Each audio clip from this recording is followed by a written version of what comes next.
Segundo curso de comunión, lección número 14. El gran sacrificio de nuestro Señor Jesucristo. Ágata recibió un misal como regalo de cumpleaños y corre a mostrárselo a Pedro. «Mira, Pedro, aquí está la fiesta de Navidad. Tiene una figura muy linda y los Reyes Magos con un dibujo re lindo». Pero Pedro, que es impaciente, empieza a mirar rápidamente las hojas, empieza a pasarlas cada vez más adelante. «Mira, Ágata, aquí está la Semana Santa». «¿Por qué esta semana es santa?» «No sé. Vamos a preguntarle a mamá». Y ahí que salen corriendo a buscar de mamá. «Mamá, mamá, mira el misal de Ágata. Se habla de la Semana Santa». ¿Qué es la Semana Santa? Es la semana que nos recuerda la última semana de la vida de Jesús y su muerte. Es santa porque la Iglesia nos hace recordar entonces los momentos más importantes para nuestra salvación. Mamá, todavía no nos contaste el final de la vida de Jesús. Bueno, se los puedo contar ahora, pero debéis quedar muy bien tranquilos y bien recogidos, porque voy a contar cosas muy tristes y también muy importantes. ¿Se acuerdan que Jesús vino a la tierra para salvarnos, para arreglar las cosas con Dios, que estaban mal? Estábamos separados de Dios por el pecado original y por otros muchos pecados que los hombres cometieron. Sí, mamá, entre Dios y nosotros había como un precipicio muy grande y nadie podía ir al cielo. Sí, así para salvar a todos los hombres, Jesús va a ofrecer un gran sacrificio. ¿Y cómo es que Jesús va a hacer para ofrecer un gran sacrificio? Bueno, ustedes se acuerdan de los sacrificios que yo les contaba de la historia sagrada del Antiguo Testamento, el sacrificio que ofrece Abel de un cordero muy bonito que se lo mata para ofrecérselo a Dios, el sacrificio de Abraham que estuvo a punto de matar a su propio hijo porque Dios se lo había pedido. ¿Por qué hacían sacrificios? Pues para reconocer que Dios es el dueño soberano de todas las cosas, en especial es el dueño de la vida y de la muerte. Por eso, normalmente ofrecían un animal que mataban primero en reconocimiento. Mira, Dios, nuestra vida te pertenece. Así como matamos a este animal, tú podrías matarnos a nosotros. Y después lo quemaban para reconocer que le daban todo a Dios sin guardarse nada para ellos. No es que lo comían, sino que lo quemaban todo y no podían comer nada. Jesús, cuando viene, Él, en nombre de todos los hombres y representando a todos los hombres, ofrece su propia vida, no la vida de un animal, sino la suya propia, y se la ofrece a Dios para reconocer su dominio soberano, que Él es el dueño de la vida y de la muerte de todos los hombres. Él le da la vida y Él hace que les llegue la muerte, les quita la vida cuando Él quiere, ni un segundo antes ni un segundo después, porque Él es el dueño de la vida y de la muerte. Entonces Jesús, siendo Dios y siendo hombre, ofreció un sacrificio perfecto. ¿Y ese sacrificio es la muerte en la cruz? Sí. Jesús, claro, puede dar su propia vida porque Él es Dios y por lo tanto es dueño de su vida. Nosotros cuando hacemos un sacrificio no podemos dar la vida, no podemos suicidarnos. ¿Por qué? Y porque la vida le pertenece a Dios y no a nosotros. Entonces, ¿qué hacemos? Damos alguna cosa que nos gusta, a algún animal, si es un animal pues doméstico mejor, un corderito de esos que uno puede domesticar, como si fuera casi un perrito. Pero no podemos dar nuestra vida como Jesús porque la vida no nos pertenece, sino que le pertenece a Dios. Y además de eso, Jesús, ofreciendo su gran sacrificio en la cruz, pensó en todos los hombres, en todos aquellos, incluso los que no estaban presentes, cuando en la cruz Él ofrecía el gran sacrificio que salvó al mundo. Y a Él, además, inventó una manera de volver a nosotros, en cualquier lugar, en todos los países y todos los días, para poder volver a ofrecer con nosotros ese sacrificio igual que lo ofreció el Viernes Santo hace 2000 años en la cruz. ¿Cómo es ese medio para que Él pueda volver a ofrecer ese sacrificio todos los días en todos los países? ¿Cuándo Jesús nos dio eso?, preguntó Pedro. Fue el jueves, el día anterior a morir en la cruz. Jesús muere un viernes, el jueves anterior, en Jerusalén, poco antes de la fiesta de Pascua de los judíos. Jesús sabía que los malos lo iban a poner preso y lo iban a matar al día siguiente, viernes, y que así iba a poder ofrecer a Dios Padre su gran sacrificio. Por eso, para inventar este medio de seguir ofreciendo su sacrificio, él envió a Pedro y Juan, sus apóstoles, a Pedro y Juan, para ir a prepararle la Pascua, que comían el Cordero Pascual los judíos, en una sala llamada cenáculo, que era un segundo piso en una casa de piedra, muy bien, muy bonita, muy adornada. Y a la noche, cuando ya Pedro y Juan habían preparado todo para poder comer el Cordero Pascual, Jesús llegó allí con sus apóstoles.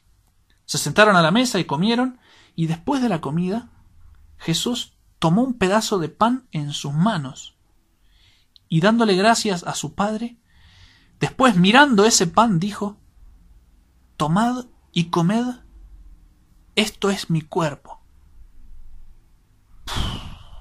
Y lo que dijo Jesús es verdad, no es más pan, es el cuerpo de Jesús.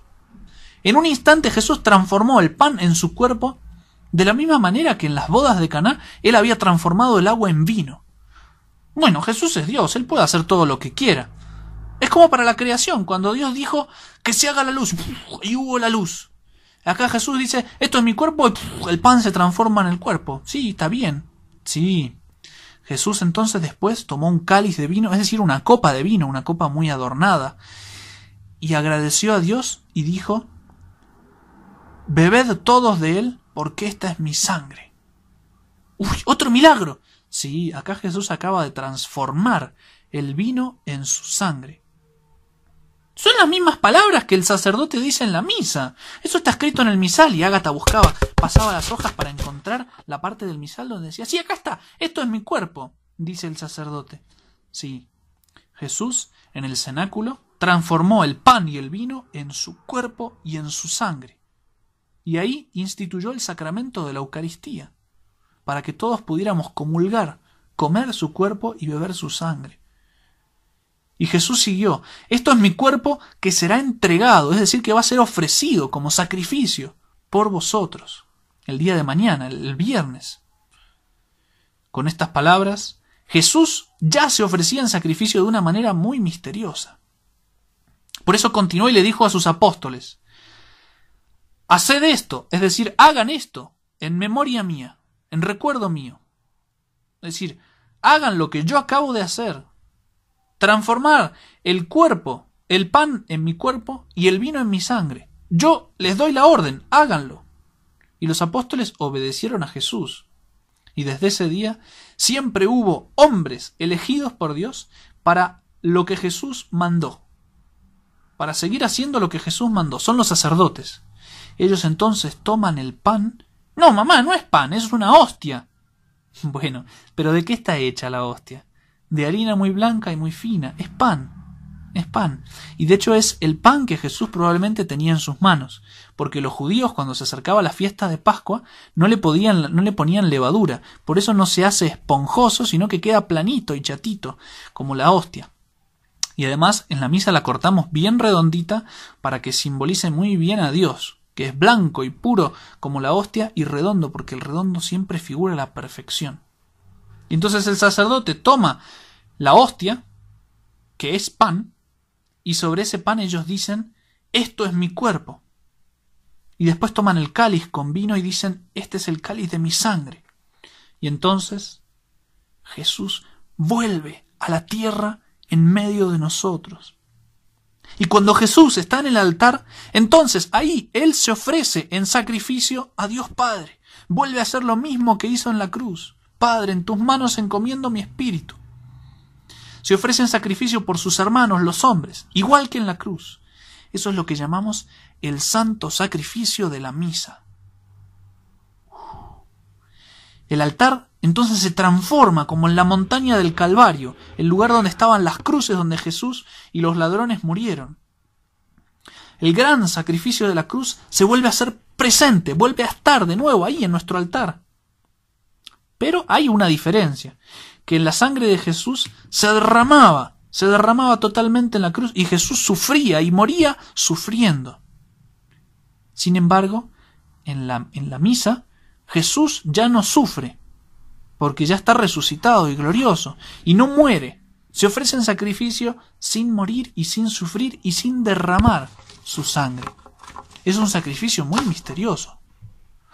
Oh, mamá, ahora en la misa ya sé cómo hacer para concentrarme. Voy a imaginarme que está Jesús muriendo en la cruz. Mamá, ¿y qué hizo Jesús después de haber instituido la Eucaristía, la Santa Misa?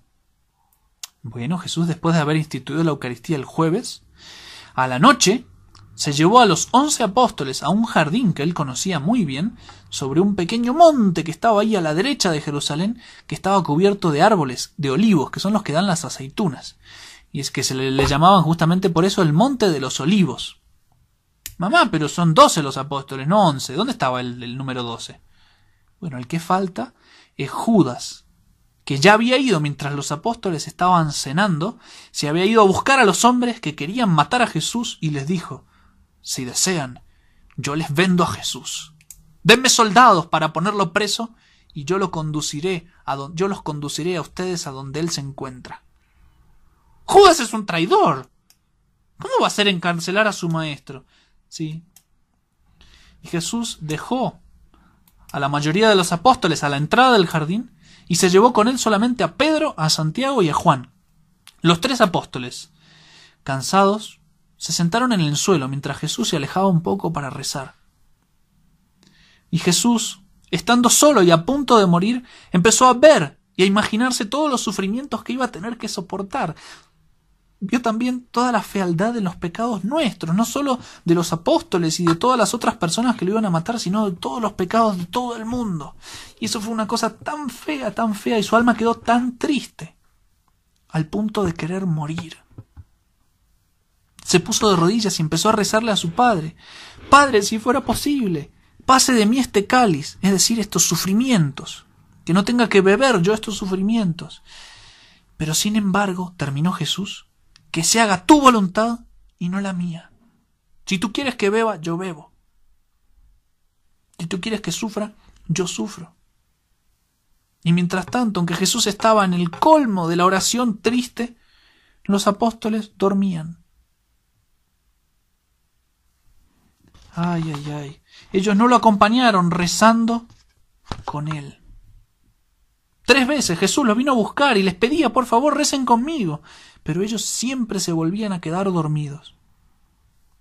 Y él estaba tan solo y sufría tanto en su corazón que empezó a transpirar, a sudar sangre, que goteaba hasta el piso, muchísima sangre.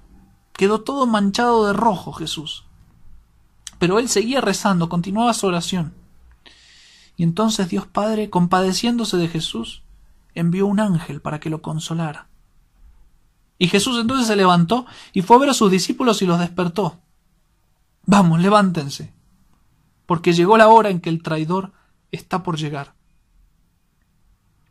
Y esos sufrimientos de Jesús mientras rezaba, esos sufrimientos que le hicieron transpirar sangre, llamamos la agonía de Jesús en el jardín de los olivos. Agonía en el huerto de los olivos también se dice.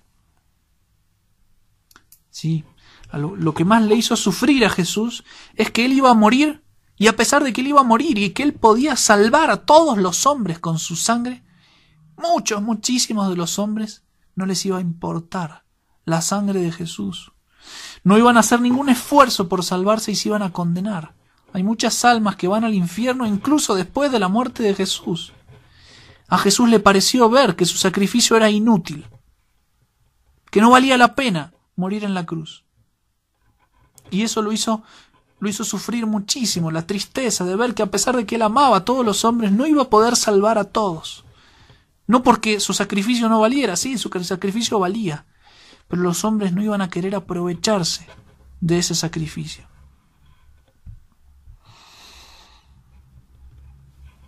Preguntas para aprender de memoria. ¿Qué es el misterio de la redención?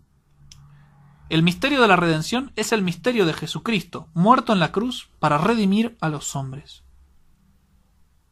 El misterio de la redención es el misterio de Jesucristo, muerto en la cruz para redimir a los hombres. El misterio de la redención es el misterio de Jesucristo, muerto en la cruz para redimir a los hombres. Pregunta número 2. ¿Qué es el santo sacrificio de la misa? El santo sacrificio de la misa es el sacrificio del cuerpo y de la sangre de Jesucristo, ofrecido a Dios en el altar, por ministerio de los sacerdotes, renovando el santo sacrificio de la cruz. El santo sacrificio de la misa es el sacrificio del cuerpo y de la sangre de Jesucristo, ofrecido a Dios en el altar, por manos de los sacerdotes, renovando el santo sacrificio de la cruz. El santo sacrificio de la misa es el sacrificio del cuerpo y de la sangre de Jesucristo, ofrecido a Dios en el altar por manos de los sacerdotes, renovando el santo sacrificio de la cruz. El santo sacrificio de la misa es el sacrificio del cuerpo y de la sangre de Jesucristo, ofrecido a Dios en el altar por manos de los sacerdotes, renovando el santo sacrificio de la cruz. Que Dios me los bendiga, niños. Apréndanse muy bien esas preguntas que son muy importantes.